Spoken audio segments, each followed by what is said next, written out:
Hi, I'm Canchen, and in this video we'll be going over some additional content related to enums and matching. I've prepared a few practical examples that use these topics, and we'll be looking through them. So here's the first example prepared.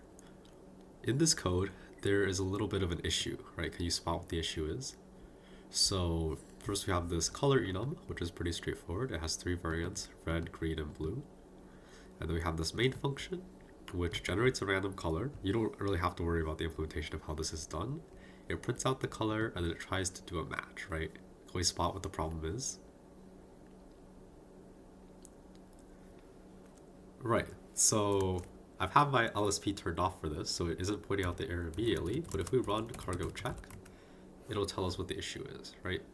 So if we scroll up, it says non-exhaustive patterns. Color green is not covered. So it points here, it says in this match statement, this color green is not covered. And it says we've defined color here at the top. It has three variants, red, green, and blue, right? But we forgot to cover the green variant. And it suggests, okay, we can add an extra statement here. So color green, line, wow, green. And now if we cargo check again, it should be all happy and we should be able to run this code. So we can cargo run and we see, wow, it prints out our color, right? So again, the key thing to remember here is whenever we have enums and we do matching, we have to remember to match every single possibility, right? And if we don't do that, the compiler will hopefully be able to detect that something is up and it'll point out exactly which possibilities we've missed, right?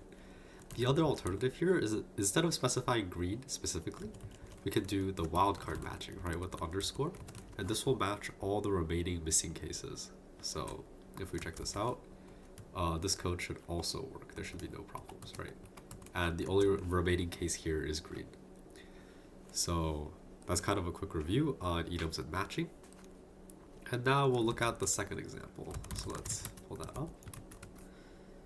Here I've written a small snippet of code, and I'll kind of walk through it, and then we'll talk about what are some of the problems we can see with this code right here.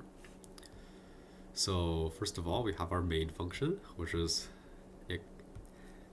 this stood in basically reads input from like the terminal. So like when I run the program and I type in some input, it'll be able to like read from it, right? I read a line and I get a result because as we mentioned in the lecture, the result enum is used when the function might return something, but it might also throw an error, right? And we mentioned that this is most commonly used in I/O. So this is an example of this result enum being used in I/O, right? Where it might have been successful that we read from the standard input, or it might not have been successful. And then, so it reads from the standard input into this string we created. Then it will basically remove the white space at the end of the string. So it'll get rid of the new line. It'll convert it into an integer and store it in index. So basically, all this code does is it reads from the input and it returns, like it converts our string input into an integer. That might have been a little confusing, but this should be more straightforward. Here, we let numbers be a vector, right? We initialize it using this vec macro.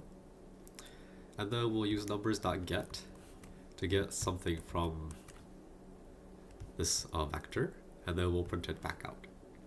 Okay, so let's run this code to see what it does. That might have been a little confusing. And we can see, okay, it wants us to type in a number. If we type in 2, it prints out I got 3. So what happened here?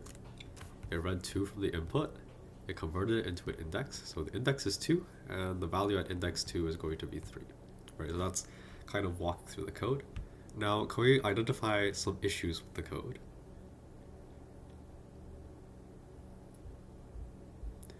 Okay, so maybe first off, a good starting point would be maybe this input parsing, right? Here, as we mentioned in the lecture, it's always pretty dangerous to call unwrap directly on any kind of option or result, because we should only call unwrap when we are 100% certain that nothing bad is going to happen. Otherwise, if there is an error, or like if the option is none, right, it'll just panic and crash the program. If you recall, there's a different function that does something similar, which is called expect. And what this does is, oh, let's just type out the code first. But what this does basically is it works the same as unwrap, except when it panics, it'll print out an error message that you specify. In both cases, we should try and avoid using these if possible in our code, because it basically like throws away all the like guarantees we get from having like options and results. Because instead of being forced to check it, we're kind of just saying, let's not check it, let's pretend it's right. So this can usually lead to some errors in the code. So for example, maybe I can't force the IO read to fail. I don't really know how to do that. But maybe a clear example here is when we try and convert our string into an integer, we call parse to do this, and we see again this returns a result. It might be successful, it might not, and we call unwrap on this result, right? So what happens if we type in something that isn't an integer? We can try that out. Let's type in hello world. Aha, right, and it'll tell us, okay, we tried to call unwrap on this error value, right, and this crashed the code. So one way we could do is we could say, how about we can use the match statement, right? So instead of unwrapping directly, we can check for both conditions. So right now it's a little angry because we haven't checked for both conditions, but the condition is okay. So if some okay value happens, we can just let the index be that okay value. And if an error happens, we can just print, okay, error parsing string into int. Something like that. Oops, why is it angry? Oh, I think it might want this to be a comma. It's still angry. Let's cargo check. It says expected U size found. Oh, okay. So we should actually panic here. Because, yes. So now either it's successful and it will return this value, or something bad happens and we like throw an error, right? So here the code will function pretty much the exact same as last time, except we explicitly like checked for this error. So if we check everything compiles, and then we can try and run it. So if we type in our bad input again, it'll tell us exactly what the error was, right? But in the case that we don't want to just like have the code crash, we can maybe like provide it some default value. Like if there's an error, we'll just say the value defaults to 0, something like that. And now if we try it to run the code with our bad value, everything is still good, right? So where's another instance of us using unwrap, right? Maybe that's down here in this item.unwrap. So what happens if we pass in a value of index that is like too small or too big, and then this numbers.get, remember, it returns an option of either it's something or it's like none, right? So what if it returns none? Then this code will crash. So what's an input I can give this program to cause it to crash again? That's right. So maybe if I pass in an index that is too big, like 1, 2, 3, 4, 5, it'll say, okay, it called unwrap on a none value, right? So this is the option. If I pass in 1, 2, 3, 4, 5, it tries to get the element at index 1, 2, 3, 4, 5, which doesn't exist because our vector only has five elements, right? So this item.unwrap will try and unwrap a none value. So we can, again, add some extra error handling here. We can, what can we do? We can use, again, this match statement. So let's see. What are our two cases? Our two cases is that it's either sum. So if it's some value x, we're just going to have this statement evaluate to x. If it's none, we can just panic.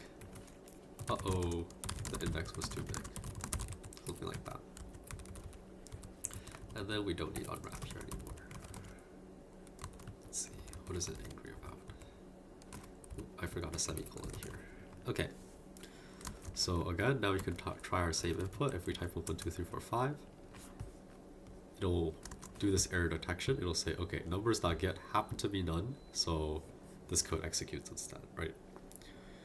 So in general, when we use code that returns like results or options, we should always try and use match to do the error handling to cover both cases. And this ensures that like maybe your code won't function perfectly all the time. Like errors will still happen.